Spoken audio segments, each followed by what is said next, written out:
கர்த்தருடைய பரிசுத்த நாமத்திற்கு ஸ்தோத்திரம். கர்த்தருடைய பிள்ளைகளாகிய யாவருக்கும் என்னுடைய அன்பை தெரிவித்துக் கொள்கிறேன். இப்பொழுதும் கூட தேவனுக்குள் உண்மையும் தைரியமும் பலமும் கொண்ட ஒரு அருமையான தாசன் மோசையை பற்றி சில வார்த்தைகள் கூற இருக்கிறேன்.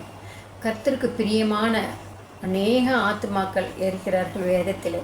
அதில் மோசை என்பவர் மிகவும் சாட்சி பெற்றவர், அருமையான சாட்சி பெற்றவர். ஏனென்றால் என் வீட்டில் எங்கும் உண்மையுள்ளவர் என்று தேவனால் சாட்சி பெற்றவர் மோசே. மோசையை பற்றி சில காரியங்கள். மோசே என்பவர் லேவி கோத்திரத்தில் அம்ராம் யெகோபோத் என்பவர்களுக்கு குழந்தையாக பிறந்தவர்.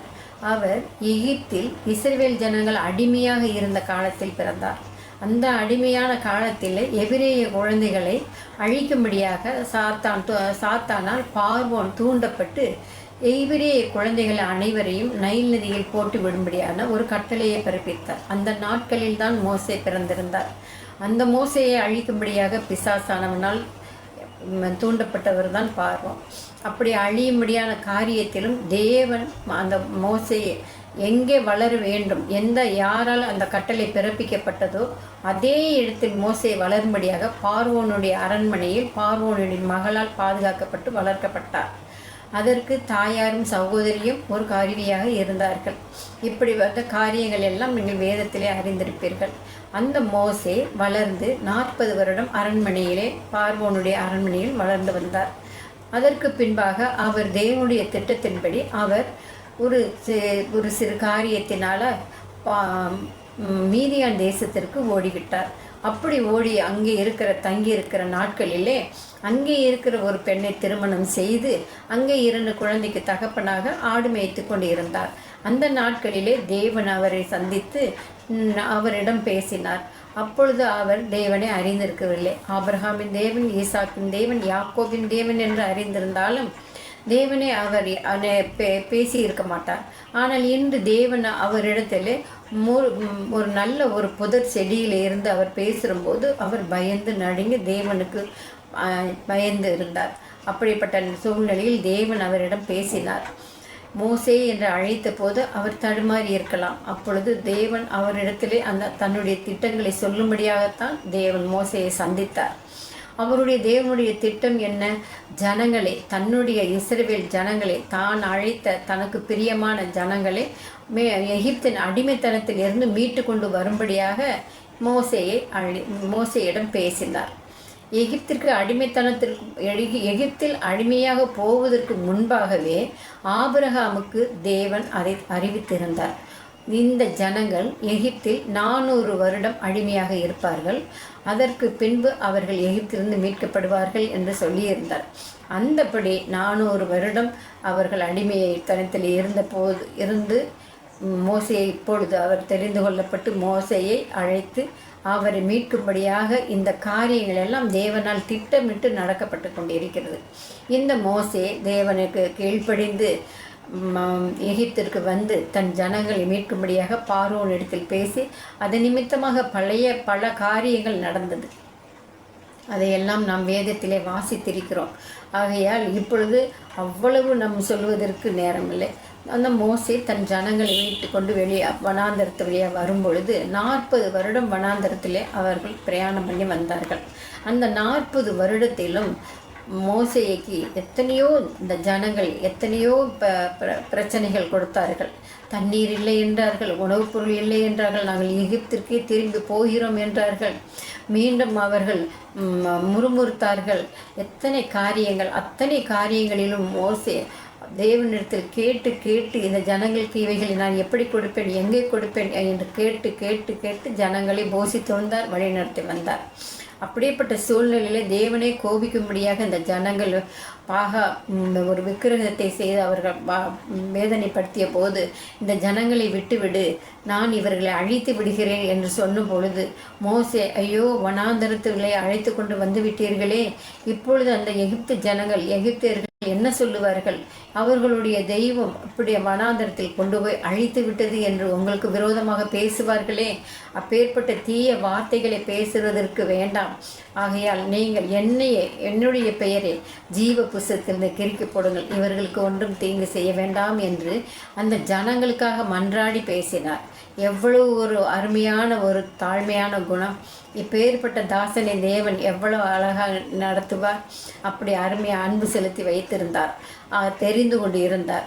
அந்த மறுபடியுமாக அவர்கள் வனாந்தரத்தில் வரும்பொழுது அவர்களுக்கு தேவன் எல்லா காரியத்தையும் போஷித்தார். உணவுப் பொருள் கொடுத்தார். தங்குகிற இடத்திலே அக்னி ஸ்தம்பமாக, இரவிலே வெளிச்சமாகவும், பகலிலே வெயிலுக்கு மேக ஸ்தம்பமாகவும் பாதுகாத்து வந்தார். அவர்கள் கேட்ட காடையை கொடுத்தார். வானத்தின் தூதர்கள் உண்ணுகிற மன்னாவினால் போஷித்தார். அவர்களுக்கு ஒரு குறையில்லாமல் அவர்கள் காலணிகள் கூட தேய்ந்து போகவில்லை என்று வேதத்தில் சொல்லப்பட்டிருக்கிறது. அப்படி என்றால் தகப்பனை போல அவர்களை சுமந்து கொண்டு வந்தார். பறந்து காக்கிற பட்சியை போல என்று வேதத்தில் சொல்லப்பட்டிருக்கிறது. ஒரு தந்தையை போல சுமந்து கொண்டு வந்தார் என்று இருக்கிறது. இப்படி தேவன் மோசையை கொண்டு அந்த ஜனங்களை வழிநடத்தி கொண்டு வரும்பொழுதுதான் நியாயப்பிரமாண கட்டளையை அவர் ஜனங்களுக்கு கொடுத்தார். அதுவரை நாம் செய்வதெல்லாம் சரி என்று எண்ணியிருப்பார்கள். பாவம் என்றால் என்ன, எது செய்ய வேண்டும், யார் எப்படி நடந்து கொள்ள வேண்டும் என்று அறிந்திருந்தாவது இருந்திருப்பார்கள். இந்த நியாயப்பிரமாண கட்டளையை கொடுத்து மோசையின் மூலம் அந்த ஜனங்களுக்கு அந்த கட்டளையை கொடுக்கப்பட்டது. அதன் பிறகுதான் ஜனங்கள் பாவத்திலிருந்தும் விக்கிரக ஆராதனையிலிருந்தும் கொள்ளை அடிப்பதிலிருந்தும் அந்த பாவத்தை அறிந்து கொண்டார். விலகி நடக்கும்படியான காரியங்களை அறிந்து கொண்டார்கள். அதே போல் ஆசரிப்பு கூடாரத்தையும் மோசேக்குத்தான் செய்வதற்குரிய காரியத்தை கற்றுக் கொடுத்தார். மோசேயின் காலத்தில் தான் ஆசரிப்பு கூடாரம். அதுவரை பலி செலுத்தினார்கள், ஆனால் ஆசரிப்பு கூடாரத்தில் வைத்து செலுத்தவில்லை. இப்படி ஒரு அழகான நேர்த்தியான காரியத்தை மோசேயின் மூலம்தான் கர்த்தர் செய்தார். அவர்தான் மோசேதான் ஆசரிப்பு கூடாரத்தை தேவனுடைய கட்டளைப்படி செய்து அதை சுமந்து கொண்டு வந்தார்கள். இவர்கள் வனாந்தரத்தில் நடந்து வந்து எங்கே செல்ல வந்திருக்கிறார்கள்? கானான் தேசம் என்று தேவனால் இஸ்ரவேல் ஜனங்களுக்கு தேர்ந்தெடுக்கப்பட்ட அந்த தேசத்தில் வருவதற்காக அழைக்கப்பட்டு வந்தார்கள். அந்த கானான் தேசத்திலும் அநேக விக்கிரக ஆராதனைக்காரர்கள் இருக்கிறார்கள். அவர்களையெல்லாம் துரத்தும்படியாக இவர்கள் உடனே அந்த கானான் தேசத்துக்குள் பிரவேசித்து விட முடியாது. அப்படி பிரவேசித்தால் இவர்களுக்கு போர் செய்ய தெரியாது, அவர்களை விரட்ட தெரியாது. இப்பேற்பட்ட சூழ்நிலைகள் ஒரு பயிற்சியும் இல்லாமல் அடிமையாக இருந்த ஜனங்கள் இவர்களை உடனே கொண்டு கானான் தேசத்துக்குள் விட்டால் இவர்கள் வேதனைப்படுவார்கள் என்று அறிந்திருந்ததாலோ என்னவோ 40 வருடம் அவர் வனாந்தரத்திலே அவர்களை நல்ல ஒரு பயிற்சியை கொடுத்து நல்ல பண்பாடுகளை உண்டாக்கி தேவனை பற்றிய காரியங்களை கற்றுக் கொடுத்து அவர்களை அந்த கானான் தேசத்திற்குள் பிரவேசிக்க வைத்தார். இப்பேற்பட்ட காரியங்களை செய்வதற்காகத்தான் தேவனால் தெரிந்து கொள்ளப்பட்ட ஒரு அருமையான பாத்திரம் மோசே. அந்த மோசே எவ்வளவு தேவனுக்குள் உண்மையாக இருந்தார் என்பது அவருடைய அந்த 5 ஆகமங்களிலும் அவரை பற்றிய காரியங்கள் நிறைய கூறப்பட்டிருக்கிறது. அவருக்கு விரோதமாக அநேகர் முறுமுறுத்தார்கள், ஆனால் அதையெல்லாம் அவர் பொருட்படுத்தவில்லை. ஏன் தன்னுடைய சகோதரியே ஒரு இடத்தில் நீ இங்கே மீதியானியர் பொண்ணை திருமணம் செய்தது தேவனுக்கு பிரியமில்லாதது என்று சொன்னார். ஆனால் அவர் மீதியான் தேசத்திற்கு ஓடிப்போக வேண்டும் என்பது தேவன் அறிந்திருந்தாரே. அவர் எகிப்திலேயே இருந்திருந்தால் இந்த ஜனங்களை மீட்டிருக்க முடியாது அல்லவா? அவர் வெளியிலே போய் ஆடுகளை மேய்த்து அந்த ஜனங்களை எப்படி நடத்த வேண்டும் என்கிற காரியங்களை கற்றுக்கொள்வதற்கு ஒரு மேய்ப்பனாக அவர் மோசையை அனுமதித்தார். அவர் மேய்ப்பனாகி அந்த ஆடுகளை விலங்குகளுக்கும் எதிரிகளுக்கும் பாதுகாக்க முடியாத ஒரு நல்ல குணத்தை பெற்றதற்கு பின்புதான் இந்த ஜனங்களை மீட்பதற்கு அவர் அழைத்து கொண்டு வந்தார். மோசேயினால் அநேக அற்புதங்கள் அதிசயங்கள் எகிப்தில் நடந்தப்பட்டது. இப்படியெல்லாம் அற்புதங்கள் அதிசயங்களை செய்யும்படியாக தேவனால் அழைக்கப்பட்ட மோசேயினுடைய வாழ்க்கை அருமையான காரியம். இப்படிப்பட்ட மோசையை போல நாமும் தாழ்மையுள்ளவர்களாய் இருக்க வேண்டும். அதோடு மட்டுமல்ல, மோசே தேவனை முகமுகமாய் தரிசித்தார். அதற்கு பின்பாடு தேவனை முகமுகமாய் யாரும் தரிசித்திருக்கவில்லை. தேவன் பேசினதை கேட்டிருக்கிறார்கள். ஆனால் தேவனை நான் உங்களை பார்க்க வேண்டும் என்று சொல்லும் பொழுது மோசேக்கு தேவன் என்ன சொன்னார்? என்னை கண்டவர்கள் யாரும் உயிரோடு இருப்பதில்லை, நீ இப்பொழுது என்னை காண வேண்டும் என்று காண வேண்டும் என்கிறார். ஆனாலும் நான் என்னுடைய பின்புறத்தை தான் நான் உனக்கு காட்ட முடியும் என்று சொல்லி சீனாய் மலையிலே அவ்வளவு பெரிய அற்புதத்தை நடத்தியவர் தேவன். மோசேக்கு தேவன் தரிசனமானார், முகமுகமாய் தரிசனமானார். இப்படி ஒரு வல்லமையும் கிருபையும் பெற்றவர் தான் மோசே. இந்த மோசேயை இந்த 5 ஆகமங்களையும் எழுதியவர் அந்த ஜனங்களை, இஸ்ரேல் ஜனங்களை எவ்வளவு அழகாக நேர்த்தியாக நடத்தி கொண்டு வந்தவர். மரிக்கும் தருவாயிலே கானான் தேசத்திற்குள் அவரை பிரவேசிக்க முடியவில்லை. தேவனே அவரை அடக்கம் பண்ணினார். அதுவும் கானான் தேசத்திற்கு போவதற்கு முன்பாகவே அந்த மோசே மரித்து போனார். இப்படி மோசையை போல நாமும் கர்த்தர் நமக்கு நன்மை செய்தாலும் தீமை செய்தாலும் தேவன் நம்மை எதற்காக படைத்தார், என்ன செய்ய திட்டமிட்டிருக்கிறார் என்று எல்லா காரியத்திலும் அவருடைய சத்தத்திற்கு கீழ்ப்படிந்து அவருடைய பிள்ளைகளாக இருந்து நாமும் நம்மை தாழ்த்தி உண்மையுள்ளவர்களாக இருக்க வேண்டும் என்று நான் கூறிக்கொள்கிறேன். இதே போல் மோசையை போல இன்னும் நாம் எல்லா ஜனங்களுக்கையும் நம்ம வழிநடத்துவதற்கு உரிய பாத்திரமாக நாம் இருக்க வேண்டும்.